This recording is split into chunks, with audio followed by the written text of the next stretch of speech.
नमस्कार, स्वागत है आप सभी का आईएएस पॉइंट के प्रोग्राम में। हमारा नाम सोनाली है। देखिए, यूपीएससी की परीक्षाओं में अक्सर वर्ड संबंधी प्रश्न पूछे जाते हैं, आप सभी ये जानते हैं। हमारा जो सेक्शन रहता है वह रहता है आपका इंपॉर्टेंट प्रश्न का, जिसमें हम डेली 10 जो प्रश्न है वह इंपॉर्टेंट वह डिस्कस करते हैं। उनके बारे में जितनी भी डिटेल बन सकती है वह भी हम आपको बताते हैं। तो शुरुआत करते हैं हमारे आज के प्रश्नों की ओर। प्रश्न नंबर पहला है आपका, निम्नलिखित में से कौन गृह मंत्रालय द्वारा ओसीआई होने के खंड को संतुष्ट करता है?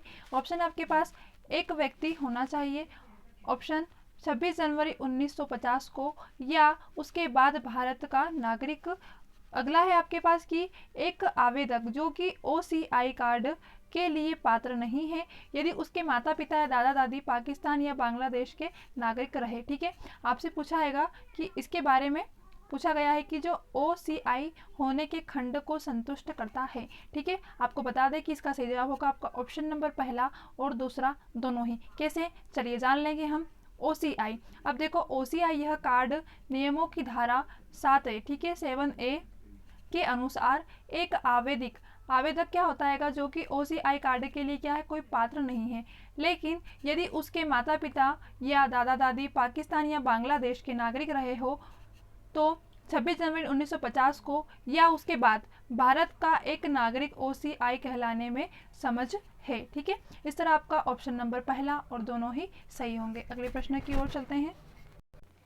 अगला प्रश्न है, उड़ीसा स्थापना दिवस को किस और नाम से जाना जाता है? ऑप्शन है उत्कल दिवस, अविरल दिवस, हिंदी दिवस या फिर उड़ीसा दिवस। ठीक है, कुछ बच्चे तो यहाँ पे लिख देंगे उड़ीसा दिवस, परंतु आपका उड़ीसा दिवस नहीं आएगा। ठीक है, देखिए अब आपके पास 3 ऑप्शन बचते हैं, तो इसका सही जवाब क्या होगा? इसका सही जवाब होगा आपका ऑप्शन नंबर ए, यानी कि उत्कल दिवस।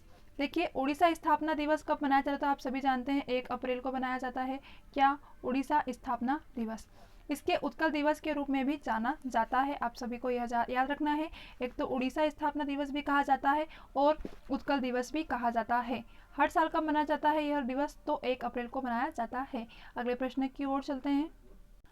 अगला प्रश्न है, रामसर साइटों की सबसे बड़ी संख्या किस देश में है? ठीक है, रामसर साइटों की जो सबसे बड़ी संख्या है वह किस देश में है? ऑप्शन है आपके पास भारत, इराक, यूके या फिर संयुक्त राज्य अमेरिका। आपको बता दें कि इसका सही जवाब होगा आपका यूके। ठीक है, अब देखो 175 रामसर साइट के साथ जो यूनाइटेड किंगडम यानी कि यूके, ठीक है, यूके को क्या कहा जाता है? तो यूके को यूनाइटेड किंगडम कहा जाता है। इसमें दुनिया में रामसर जो साइट है इसकी क्या है, सबसे बड़ी संख्या है। तो इस तरह आपका ऑप्शन नंबर सी सही होगा, यानी कि रामसर साइटों की जो सबसे बड़ी संख्या है वह कहाँ पर है? यूके, यूनाइटेड किंगडम में। चलिए अगले प्रश्न की ओर चलते हैं। अगला प्रश्न है आपका कि दांडी मार्च कब शुरू की गई थी? ऑप्शन है आपके पास 12 मार्च 1929, 12 मार्च 1930, 13 मार्च 1931 या फिर 12 मार्च 1912। आपको बता दें इसका सही जवाब होगा ऑप्शन नंबर बी। अब देखो, दांडी मार्च को नमक मार्च या नमक सत्याग्रह के रूप में भी जाना जाता है। यह इंपॉर्टेंट प्रश्न है आपका कि दांडी मार्च को और क्या नाम है इसके, तो आपको याद रखना है कि दांडी जो मार्च है इसको नमक मार्च या नमक सत्याग्रह के रूप में भी जाना जाता है। यह 12 मार्च 1930 यानी कि आपका ऑप्शन नंबर बी, 12 मार्च 1930 को महात्मा गांधी के नेतृत्व में एक अहिंसक सविनय अवज्ञा आंदोलन था। ठीक है, अक्सर यह भी पूछ सकता है आपसे कि जो दांडी मार्च नमक सत्याग्रह है यह किसके नेतृत्व में था? तो आपको याद रखना है कि यह महात्मा गांधी के नेतृत्व में एक अहिंसक सविनय अवज्ञा आंदोलन था। चलिए अगले प्रश्न की ओर चलते हैं। अगला प्रश्न है आपका कि बाइकल, गिगाटन, वॉल्यूम, हेक्टेटर के बारे में सही कथन चुनना है। ऑप्शन है आपके पास, यह बाइकल झील के नीचे 2500 से 4300 फीट की गहराई पर डूबा हुआ है। दूसरा ऑप्शन है आपके पास कि उपकरण को झील के दक्षिणी भाग में रखा गया है। ठीक है, आपको बता दें कि इसका सही जवाब होगा आपका ऑप्शन नंबर पहला और दूसरा दोनों ही, यानी कि पहला और दूसरा दोनों सही होगा। अब देखिए, बाइकल जिसे कि क्या कहा जाता है, जिसे कि जीवीडी कोलैबोरेशन में 4 देशों के जो 9 संस्थान है, ठीक है, यह याद रखना है कि 4 देशों के 9 संस्थान और संगठन शामिल है। कितने देशों के हैं? तो 4 देशों के क्या है, 9 संस्थान और संगठन क्या है इसमें शामिल है। चेक गणराज्य, जर्मनी, पोलैंड, उसके इसके साथ साथ स्लोवाकिया, यह क्या है बाइकल झील के नीचे, जो कि 2500 से 4300 फीट क्या है गहराई में डूबा हुआ है। उपकरण को झील की दक्षिणी भाग में रखा जाता है। ठीक है, इस तरह आपका ऑप्शन नंबर ए और दोनों ही सही होगा। अगले प्रश्न की ओर चलते हैं। अगला प्रश्न है आपका कि न्यूट्रिनो पर क्या चार्ज होता है। ऑप्शन है आपके पास पॉजिटिव चार्ज, नेगेटिव चार्ज, या फिर दोनों पॉजिटिव और दोनों नेगेटिव, और लास्ट ऑप्शन है आपका कि इसमें से कोई नहीं। ठीक है, हम आपको बता दें कि जो न्यूट्रिनो है यह क्या है, पहले इसके बारे में जान लीजिए आप।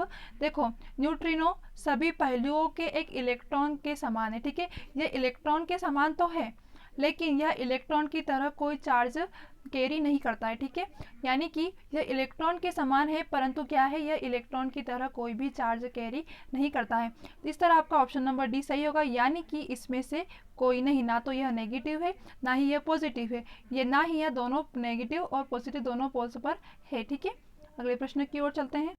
अगला प्रश्न है आपका कि आईपी इंडेक्स 2021 के में भारत की क्या रैंक है। ठीक है, आईपीसी इंडेक्स, चलिए ऑप्शन है आपके पास 44, 53, 40 या फिर 42। आपको बता दें कि वर्तमान में इसकी जो रैंक है वह कितनी है, तो वह 38.40%। ठीक है, 38.40% के स्कोर के साथ भारत विश्व स्तर पर 53 देशों में से 40 रैंक पर है। ठीक है, अगर कहा जाए कि जो 53 देशों में है तो उसमें क्या है 40वीं रैंक पर है, और स्कोर में कितना है तो 38.40%।